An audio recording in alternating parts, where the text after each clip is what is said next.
السلام علیکم ورحمۃ اللہ وبرکاتہ۔ میں محمد عظمت رضا رضوی نظامی استاذ جامعۃ الرضا فاطمۃ الزہرا اون صورت گجرات درجہ ثالثہ کی متعلمات سے طالبات سے مخاطب ہوں اور ہدایت النحو کا درس دینے جا رہا ہوں۔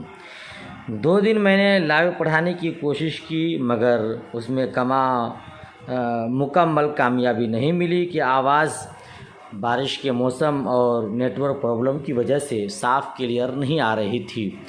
اسی بات کا احساس کرتے ہوئے میں پھر سے آج سبق پڑھا رہا ہوں۔ آپ سے گزارش کروں گا کہ بہت غور سے سنیے گا اور اسے یاد کیجیے گا، اپنے نوٹ بک میں نوٹ کر لیجیے گا۔ تو آئیے آج شروع کرتے ہیں۔ بسم اللہ الرحمن الرحیم۔ اللہ رب محمد صلی اللہ علیہ وسلم، نحن عباد محمد صلی اللہ علیہ وسلم۔ اللہم رب اشرح لی صدری ویسر لی امری واحلل عقدۃ من لسانی یفقہوا قولی۔ اللہم افتح علینا حکمتک وانشر علینا رحمتک یا ذا الجلال والاکرام۔ بسم اللہ الرحمن الرحیم۔ الحمد للہ رب العالمین والعاقبۃ للمتقین والصلاۃ علی رسولہ محمد وآلہ وصحبہ اجمعین۔ تمام تعریف اللہ تبارک و تعالی کے لیے، دونوں جہان کا پروردگار ہے اور آخرت کی بھلائی ثابت ہے پرہیزگاروں کے لیے، اور صلاۃ و سلام نازل ہو اس کے رسول جناب محمد مصطفیٰ صلی اللہ تعالی علیہ وسلم پر اور ان کے آل پر اور ان کے تمام اصحاب پر۔ یہ ترجمہ ہوا۔ حمد کسے کہتے ہیں؟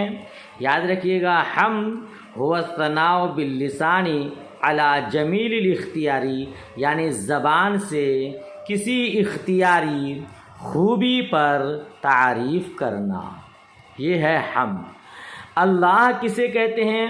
اللہ اس ذات واجب الوجود کا علم ہے جو تمام صفات کمالیہ کا جامع ہے۔ اللہ تبارک و تعالی کی جتنی بھی صفات ہیں وہ سب صفات کمالیہ ہیں۔ رب کا معنی مالک ہوتا ہے، رب کا معنی پالنہار، پروردگار، پالنے والا۔ العالمین، یہ عالم کی جمع ہے۔ عالم کسے کہتے ہیں؟ ما سوائے اللہ کو عالم کہا جاتا ہے۔ دنیا، اللہ کے علاوہ جتنی بھی چیزیں ہیں اس کو۔ اعتراض ہوگا کہ عالم اللہ کے علاوہ تمام چیزوں کو کہتے ہیں، تو لفظ عالم جو مفرد ہے وہ سب کو شامل ہو جائے گا، پھر یہاں عالمین جمع کا صیغہ لانے کی چندہ ضرورت، اس کی کیا ضرورت؟ تو آپ جواب دیجئے گا، چونکہ عالم کی مختلف قسمیں ہیں، عالم حیوانات ہے، عالم جمادات ہے، عالم نباتات ہے، اس کی مختلف اقسام ہیں۔ ان تمام اقسام کو شامل کرنے کے لیے یہاں جمع کا صیغہ لایا، ٹھیک ہے۔ والعاقبۃ، عاقبت آخرت، للمتقین، متقی پرہیزگار، تقوی طہارت والے، اللہ کا خوف رکھنے والے۔ اب دیکھیے یہاں لفظی ترجمہ لگائیں تو عاقبت، آخرت پرہیزگاروں کے لیے ہے، تو اس میں اعتراض ہوگا کہ آخرت تو جہاں پرہیزگاروں کے لیے ہے وہاں گنہگاروں کے لیے بھی ہے، روز جزا، روز حساب، یوم قیامت سب کے لیے ہے، تو پھر آخرت پرہیزگاروں کے لیے یہاں کیوں کہہ دیا؟ تو آپ جواب دیجئے گا کہ عاقبت سے پہلے مضاف محذوف ہے، اصل عبارت ہے وخیر العاقبۃ للمتقین، یعنی آخرت کی بھلائی پرہیزگاروں کے لیے ہے۔ بلا شبہ قیامت کے دن جو بھلائیاں ہوں گی وہ تقوی طہارت والے کے لیے، پرہیزگار متقی کے لیے ہے نا۔ والصلاۃ علی رسولہ، اور درود و سلام نازل ہو اس کے رسول یعنی اللہ تبارک و تعالیٰ کے رسول پر۔ دیکھیے صلاۃ کا کئی ایک معنی بیان کیا جاتا ہے۔ صلاۃ باری تعالیٰ سے مراد رحمت کاملہ، یعنی صلاۃ جب منسوب ہو اس کی نسبت کی جائے اللہ تبارک و تعالیٰ کی طرف تو معنی ہوگا رحمت کاملہ۔ جی تو کیا ہوگا؟ رحمت کاملہ نازل ہو اس کے رسول پر تو رحمت کاملہ ہے۔ اور صلاۃ ملائکہ سے مراد استغفار ہے، یعنی صلاۃ کی نسبت فرشتوں کی طرف ہو تو استغفار۔ اور صلاۃ مؤمنین سے مراد طلب رحمت اور دعا ہے۔ صلاۃ کی نسبت مومنین کی طرف ہو تو معنی ہوگا طلب رحمت طلب کرنا اور دعا۔ اور صلاۃ طیور سے مراد تسبیح و تہلیل ہے، یعنی صلاۃ کی نسبت چرندے پرندے کی طرف ہو تو اس وقت تسبیح و تہلیل معنی لیا جائے گا۔ ٹھیک ہے، تو صلاۃ ہو اس کے رسول پر، اس کے رسول محمد مصطفیٰ صلی اللہ تعالی علیہ وسلم پر اور اس کے آل پر اور اس کے تمام اصحاب پر۔ یہ کہتے ہیں محمد، احمد، یہ رسول اللہ صلی اللہ تعالی علیہ وسلم کے اسماء گرامی ہیں، ان کا نام ہے۔ اور آل رسول پاک صلی اللہ تعالی علیہ وسلم کی آل اولاد، ٹھیک ہے نا۔ یہ آل کا جو اصل میں ہے یہ اہل ہے، ٹھیک ہے نا۔ اور اصحاب صحابی کی جمع، اور صحابی وہ خوش نصیب مسلمان جنہوں نے حالت ایمان میں رسول باوقار صلی اللہ تعالی علیہ وسلم سے ملاقات کی اور ایمان پر اس کا خاتمہ ہوا۔ ٹھیک ہے، اما بعد، لیکن حمد و صلات کے بعد، اما کا معنی لیکن، اور اس کا ایک ترجمہ اس طرح بھی کہا جاتا ہے رہا حمد و صلات کے بعد، رہی بات حمد و صلات کے بعد کی، فہذا مختصر مضبوط فی النحو جمعت فیہ مہمات النحو علی ترتیب الکافیۃ مبوبا مبوبا ومفصلا مفصلا بعبارۃ واضحۃ مع ایراد الامثلۃ فی جمیع مسائلها من غیر تعرض للادلۃ والعلل لئلا يشوش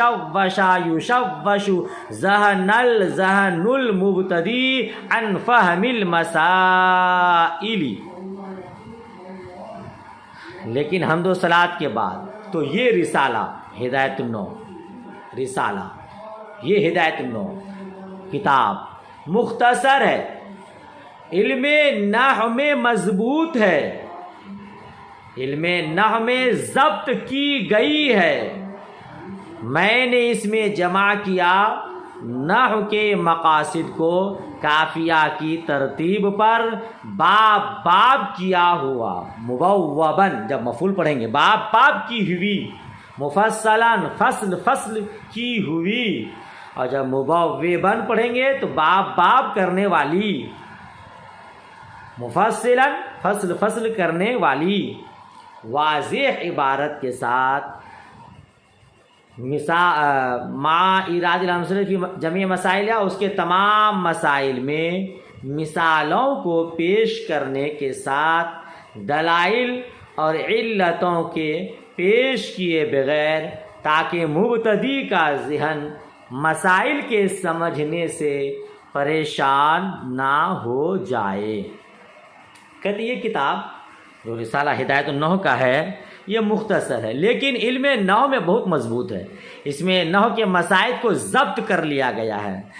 صاحب ہدایت النحو فرماتے ہیں میں نے اس میں نحو کے مقاصد کو کافیہ کی ترتیب پر پیش کیا۔ کافیہ کی ترتیب پر اس لیے کہا کہ کافیہ بہت ہی مشہور کتاب ہے اور طلباء کرام اس کو بہت شوق سے پڑھتے ہیں، تو رغبت دلانے کے لیے، خواہش دلانے کے لیے اعلیٰ ترتیب الکافیہ کہا کہ بچہ طالب علم جب ہدایت النحو کو پڑھے گا اور سنے گا کہ یہ کافیہ کی ترتیب پر ہے تو اس کو شوق سے پڑھے گا، اس میں رغبت اس کو حاصل ہوگی، ہے نا، اسی لیے کافیہ کی ترتیب پر کہا۔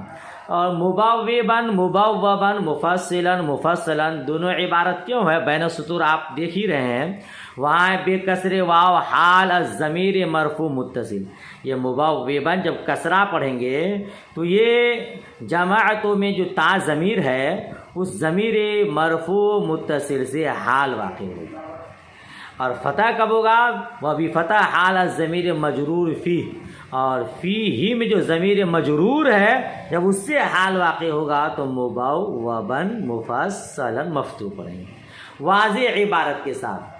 مثالوں کو تمام مسائل میں مثالوں کو پیش کرنے کے ساتھ جب مسائل بیان کیے جائے، مسئلہ بیان کیا جائے اور اس کے موافق مثال لا دی جائے تو بات اچھی طرح سے ذہن میں رچ بس جاتی ہے، سمجھ میں بات آ جاتی ہے۔ تو صاحب ہدایت نے یہی کیا ہے، ہر مسائل میں مثالوں کو پیش کر دیا تاکہ طلباء عظام اچھی طرح سے اس کو سمجھ لیں، ہے نا۔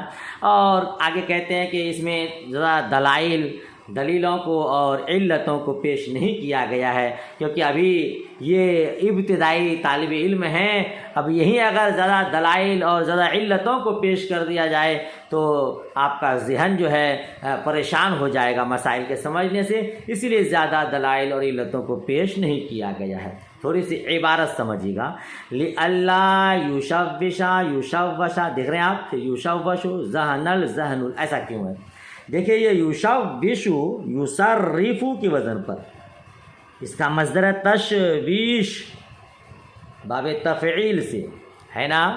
تو جب معروف پڑھیں گے تو پڑھیں گے یُشَوِّشُ یُصَرِّفُ کے وزن پر، اور جب اس کو مجہول پڑھیں گے تو یُشَوَّشُ یُصَرَّفُ کے وزن پر، ٹھیک ہے۔ اچھا یہ تو ہو گیا بھائی یُشَوَّشُ اور یُشَوِّشُ، پھر یُشَوَّشَ شین میں زبر بھی ہے، یہ کیوں ہے؟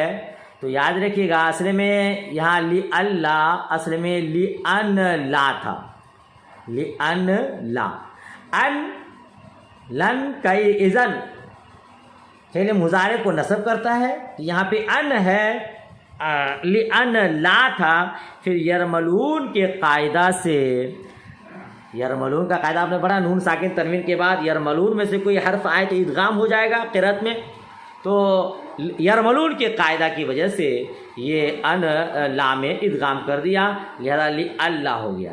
تو یہاں چونکہ لِأَن لا ان فعل مضارع کو نصب کرتا ہے، اسی بنیاد پر یُشَوَّشَ شین پر زبر ہے، ٹھیک ہے۔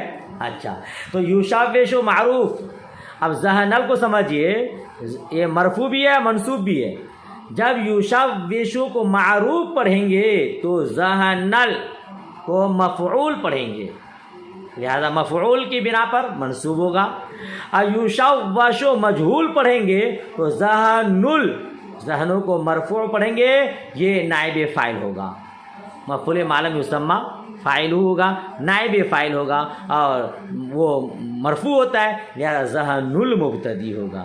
اتنی بات سمجھ میں آ گئی؟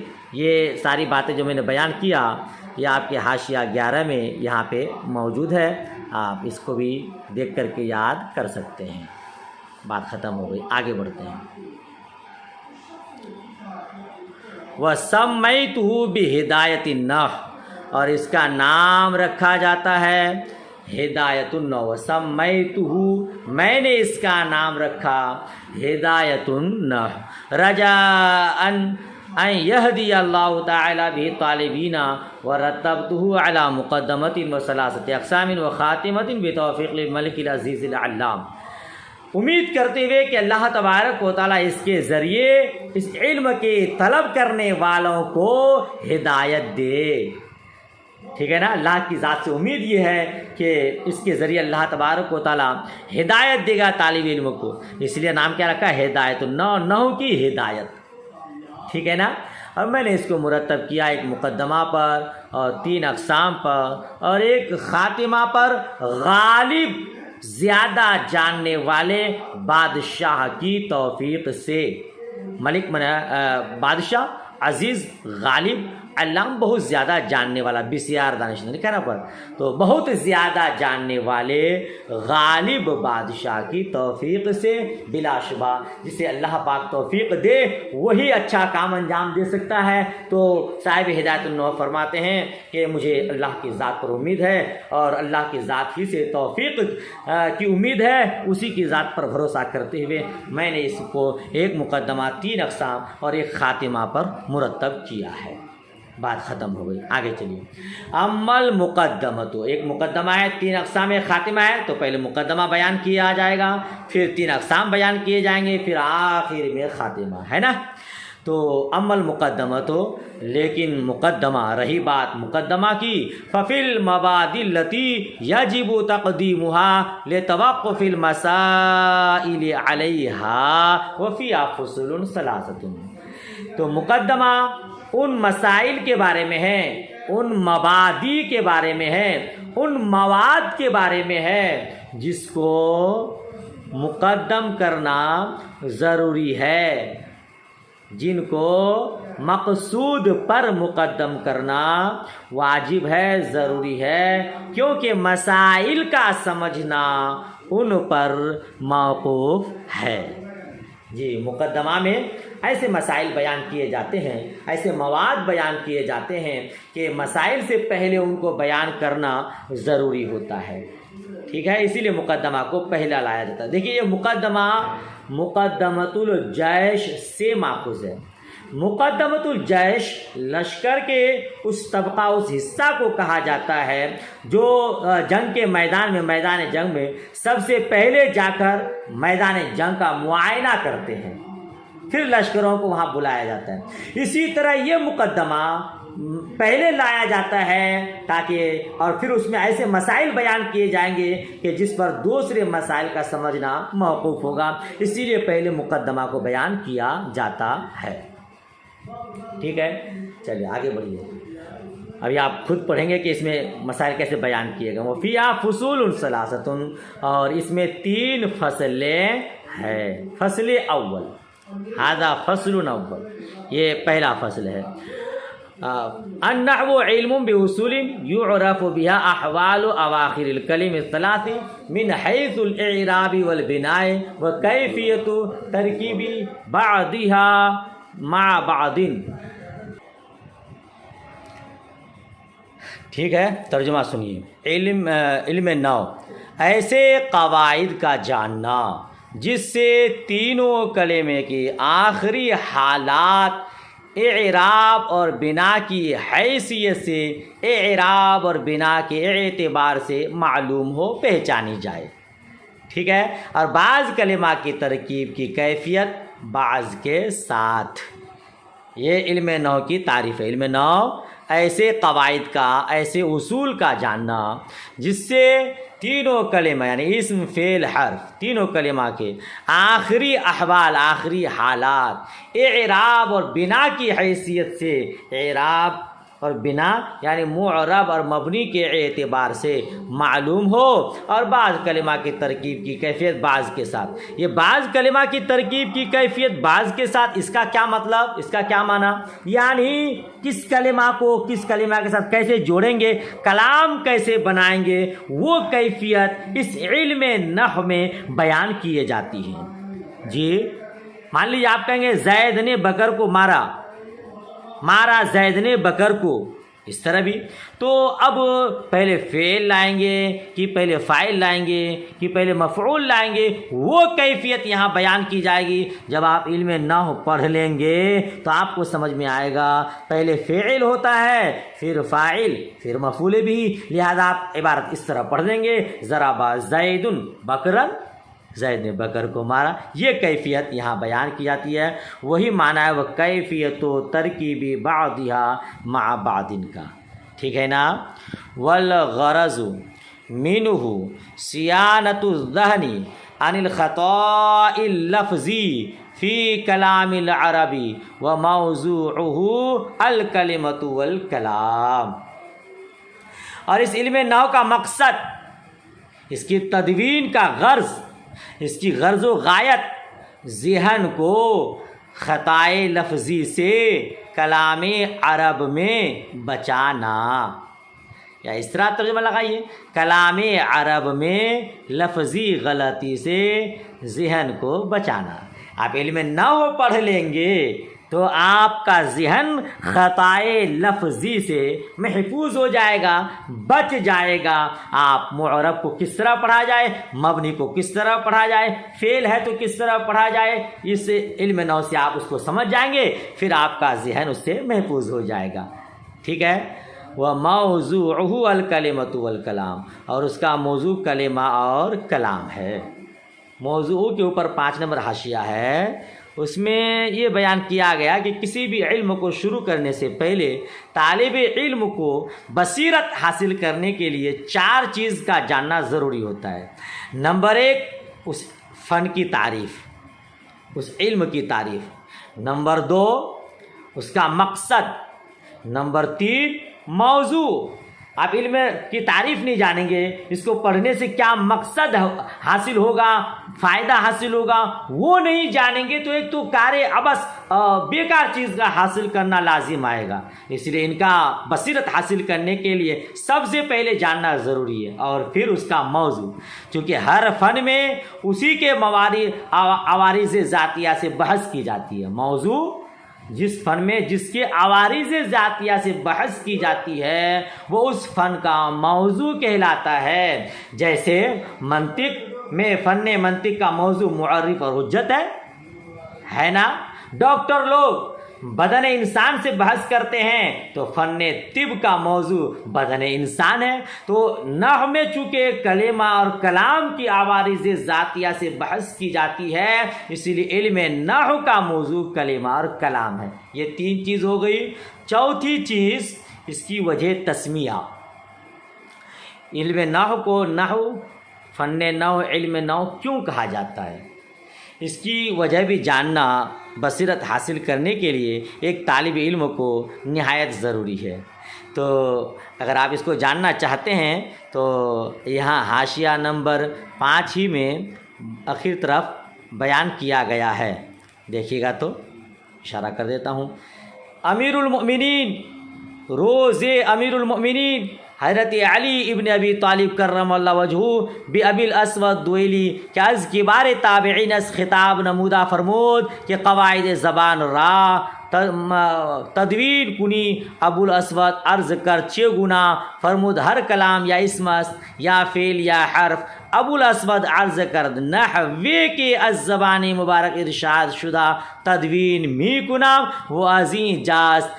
یہ دیکھیے کیا لکھا کہ ایک دن امیر المؤمنین مولا کائنات مولا علی رضی اللہ تعالی عنہ نے ابو الاسود دوئلی جو کبار تابعین میں سے ہیں ان کو کہا کہ قواعد عربی میں زبان کے قواعد میں قاعدے میں ایک کتاب تدوین کرو، زبان کے قواعد کو تدوین کرو، لکھو۔ تو ابو الاسود دوئلی نے کہا کہ کس طرح ہے؟ آپ نے کہا کہ یا تو ہر کلام اسم ہوگا یا فعل ہوگا یا حرف۔ تو ابو الاسود نے عرض کیا نحوی کے جس طرح کہ آپ کے زبان مبارک سے ارشاد ہوا اسی طرح میں تدوین کروں گا۔ تو آپ کے زبان سے چونکہ نحوی کے کا لفظ نکلا اسی لیے اس فن کا نام علم نحو رکھ دیا گیا۔ پوری بات سمجھ میں آ گئی؟ نہیں سمجھ میں آئے کہیں بھی تو آپ کمنٹ کیجئے گا، انشاءاللہ تبارک و تعالی اس کو حل کرنے کی کوشش کروں گا۔